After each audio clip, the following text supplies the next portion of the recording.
कहानी उस पढ़ी लिखी प्रेमिका की जिसने 5वीं फेल प्रेमी के लिए अपने परिवार के 7 लोगों को मौत के घाट उतार दिया। अमरोहा के वानखेड़ा गांव में शबनम के पिता शौकत की बड़ी इज्जत थी। क्योंकि वह कॉलेज के लेक्चरर थे, इसीलिए गांव में किसी को कोई भी ज़रूरत पड़ती तो वह उनके पास आ जाते। शबनम का एक भाई इंजीनियरिंग और दूसरा भाई MBA कर चुका था। शबनम खुद पहले इंग्लिश से फिर भूगोल से MA कर चुकी थी। पिता की ही तरह लेक्चरर बनने का ख्वाब था। तभी शबनम को वानखेड़ा गांव के 5वीं फेल सलीम से प्यार हो गया। दोनों परिवार से छिपकर एक दूसरे से मिलने लगे। फिजिकल रिलेशन बना और शबनम प्रेग्नेंट हो गई। हालांकि इस बात का खुलासा बहुत बाद में हुआ। प्यार की बात शबनम के परिवार तक पहुंची तो पिता शौकत के अलावा दोनों भाइयों ने भी ऐतराज जताया। शबनम ने सभी को समझाने की कोशिश की, सलीम को अच्छा बताया, लेकिन बात नहीं बनी। परिवार अपनी जिद पर अड़ गया कि वह सलीम को भूल जाए। शबनम के सिर पर अब खून सवार हो गया था। उसने मान लिया था कि परिवार को खत्म करके ही सलीम से निकाह किया जा सकता है।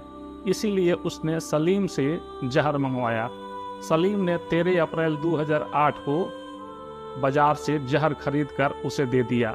14 अप्रैल की सुबह तक परिवार के सभी घर पर ही थे। दोपहर में दोनों भाई शहर के लिए निकल गए। शबनम ने दोनों भाइयों को फोन करते हुए कहा, जहां भी पहुंचे हैं वहां से वापस आ जाइए, कल जाइएगा। भाइयों ने शबनम की बात मान ली और घर वापस आ गए। शबनम के घर में उसकी भाभी और मौसी की बेटी ने मिलकर खाना बनाया। रात 9 बजे तक सभी ने खाना खा लिया। तभी शबनम ने पूछा, कौन कौन चाय पिएगा? सभी ने हाँ में सिर हिला दिया। शबनम ने उबलती चाय में जहर की पुड़िया खोली और मिला दी। सभी को चाय दी, लेकिन खुद नहीं पी। चाय पीने के बाद सभी अपने कमरे में गए, जहां उनका दम घुटने लगा और मर गए। शबनम को जहर पर यकीन कम था, इसलिए उसने सलीम को फोन करके बुलाया। सलीम अपने साथ एक कुल्हाड़ी लेकर आया। शबनम के कहने पर उसने पहले शौकत के सीने पर कुल्हाड़ी मारी, उसके बाद मां पर, फिर दोनों भाइयों, भाभी और मौसी की लड़की को कुल्हाड़ी से मारकर मौत के घाट उतार दिया। इसके बाद सलीम कुल्हाड़ी लेकर भाग गया। रास्ते में एक तालाब दिखा, उसी में कुल्हाड़ी फेंक दी। तभी सलीम के फोन की घंटी बजी। दूसरे साइड शबनम थी। उसने कहा, वापस चले आओ, भतीजा जिंदा है। सलीम बोला, अब मैं नहीं आऊँगा, तुम मार दो। शबनम ने 11 माह के भतीजे के गला तब तक दबाए रखा जब तक कि उसकी मौत न हो गई। रात करीब 2 बजे शबनम दहाड़े मारकर रोने लगी। आसपास के लोग आ गए। शबनम ने कहा, घर में लुटेरे आ गए थे, उन्होंने सबको मार दिया है। बाथरूम में मैं थी, इसीलिए बच गई। 4 कमरों के घर में चारों तरफ सिर्फ लाशें नजर आ रही थी। खबर इतनी बड़ी थी कि रात में ही लोकल थाने से लेकर लखनऊ होते हुए दिल्ली तक पहुंच गई। सुबह सूरज निकलने से पहले 10 थानों की पुलिस फोर्स पहुंच चुकी थी। डॉग स्क्वाड पूरे गांव का चक्कर लगा रहे थे। फोरेंसिक वाले पूरे घर की बैरिकेडिंग करके सैंपल इकट्ठा कर रहे थे। 7 लोगों की हत्या 15 अप्रैल का सबसे बड़ा मुद्दा बन गई। कानून व्यवस्था पर सवाल खड़े हो गए। उस वक्त की मुख्यमंत्री मायावती हेलीकॉप्टर के जरिए अमरोहा पहुंच गई। लगातार रो रही शबनम के सिर पर हाथ रखते हुए आरोपियों पर सख्त कार्रवाई की बात कही। 5 लाख का चेक देने का ऐलान पहले से कर चुकी थी। हालांकि घटना स्थल पर मामले की जांच कर रहे इंस्पेक्टर RP गुप्ता ने मायावती के PA से शबनम को अभी मुआवजा न देने की अपील की, क्योंकि उन्हें शबनम पर शक था। तो उन्होंने कहा, 24 से 48 घंटे का समय दे दीजिए, पोस्टमार्टम और फोरेंसिक रिपोर्ट आ जाए तब मुआवजा दिया जाए। 16 अप्रैल को पोस्टमार्टम रिपोर्ट आई। पता चला कि किसी भी व्यक्ति ने मौत से पहले कोई संघर्ष नहीं किया। मतलब किसी ने भी कुल्हाड़ी के वार को रोकने की कोशिश ही नहीं की। ऐसा इसलिए क्योंकि जहर की वजह से या तो उनकी जान जा चुकी थी या फिर वह बेहोश थे। इंस्पेक्टर RP गुप्ता को यहाँ पहला पॉइंट मिल गया। जब पूरा परिवार बेहोश था तो शबनम कैसे होश में थी? उस वक्त जो हालात थे उसमें पूछताछ भी नहीं की जा सकती थी। इसीलिए आरपी गुप्ता ने सबूत जुटाना जारी रखा। शबनम ने रोते हुए बताया कि छत के जरिए बदमाश घर में घुसे थे। यह पहली ही लाइन तब झूठी साबित हो गई जब पता चला कि छत पर जा रही सीढ़ी का दरवाज़ा तो अंदर से बंद है। फिर जमीन से छत की ऊंचाई 14 फीट पर थी।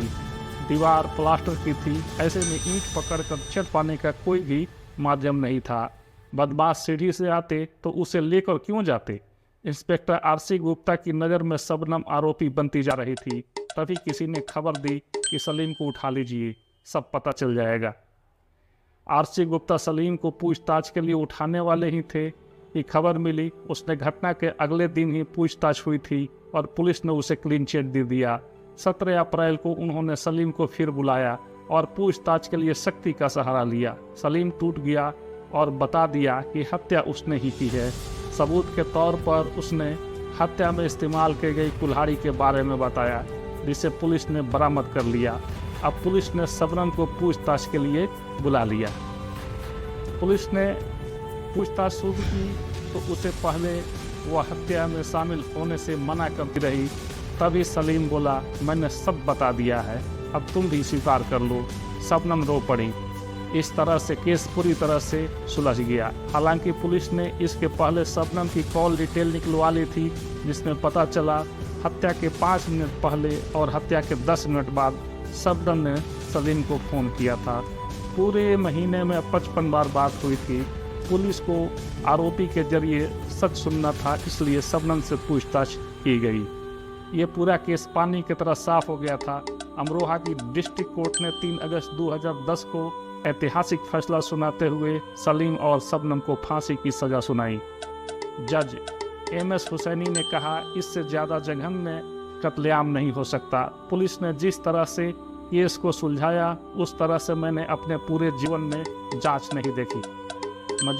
डिस्ट्रिक्ट कोर्ट से निकलकर ये मामला इलाहाबाद हाई कोर्ट गया। हाई कोर्ट ने भी फांसी की सज़ा को बरकरार रखा। सलीम और शबनम को माफ़ी की उम्मीद थी, इसीलिए सुप्रीम कोर्ट गए, लेकिन वहाँ भी फांसी की सज़ा बरकरार रही। अप्रैल 2008 में जब ये घटना घटी, उस वक्त शबनम 2 माह की गर्भवती थी। जेल में बेटा पैदा हुआ। करीब 6 साल जेल में ही रहा, लेकिन इसके बाद उसे सैफी नाम के पत्रकार और उनकी पत्नी ने गोद ले लिया। ये वही सैफी हैं जिनके पास पढ़ाई का पैसा नहीं होता था तो शबनम पढ़ने के लिए पैसे दे देती थी। शबनम का बेटा ताज उर्फ बिट्टू अब 15 साल का हो गया है। यही कारण है कि पिछले 15 साल से न सिर्फ वानखेड़ा बल्कि आसपास के 4-5 गांव में पैदा होने वाली किसी भी लड़की का नाम शबनम नहीं रखा गया।